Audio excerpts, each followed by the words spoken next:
Welcome to easy tips kitchen. ഇന്ന് തയ്യാറാക്കാൻ പോകുന്നത് സദ്യ സ്പെഷ്യൽ പച്ചമാങ്ങ കിച്ചടിയാണ്. അപ്പോൾ ഇതെങ്ങനെ തയ്യാറാക്കുന്നത് നോക്കാം. ഇതിന് വേണ്ടിയിട്ട് ഒരു പച്ചമാങ്ങ ചെറുതായിട്ട് കട്ട് ചെയ്തതിലേക്ക് ആവശ്യത്തിന് ഉപ്പും കൂടെ ചേർത്തിട്ട് ഒരു 10 മിനിറ്റ് മാറ്റി വെക്കാം.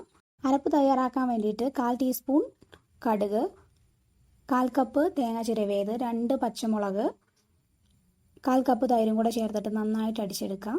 ഇതങ്ങ് മാറ്റി വെക്കാം. എന്നിട്ട് ഇത് നേരത്തെ തയ്യാറാക്കി വെച്ചിട്ടുള്ള മാങ്ങയിലേക്ക് ചേർത്തിട്ട് നന്നായിട്ടൊന്ന് മിക്സ് ആക്കി കൊടുക്കാം. ഇനി നമുക്ക് വറവിടാം. ഇതിനു വേണ്ടിയിട്ടൊരു ചട്ടി ചൂടാക്കി അതിലേക്ക് 2 ടീസ്പൂൺ വെളിച്ചെണ്ണ ചേർത്ത് ചൂടാക്കിയിട്ട് 1/4 ടീസ്പൂൺ കടുക്, 2 വറ്റൽമുളക്, കുറച്ച് കറിവേപ്പിലയും കൂടെ ചേർത്തിട്ട് നന്നായിട്ടൊന്ന് താളിച്ചിട്ട് നമ്മളെ കിച്ചടിയിലേക്ക് ചേർത്ത് കൊടുക്കാം. നമ്മുടെ സദ്യയിൽ കുക്ക് ചെയ്യാതെ പെട്ടെന്ന് തന്നെ ഉണ്ടാക്കിയെടുക്കാൻ പറ്റുന്ന ഒരു റെസിപ്പി കൂടിയാണിത്. അപ്പോൾ ഇന്നത്തെ വീഡിയോ ഇഷ്ടമായിട്ടുണ്ടെങ്കിൽ ലൈക്ക് ചെയ്യാനും ഷെയർ ചെയ്യാനും സബ്സ്ക്രൈബ് ചെയ്യാനും മറക്കരുത്. Thanks for watching easy tips kitchen.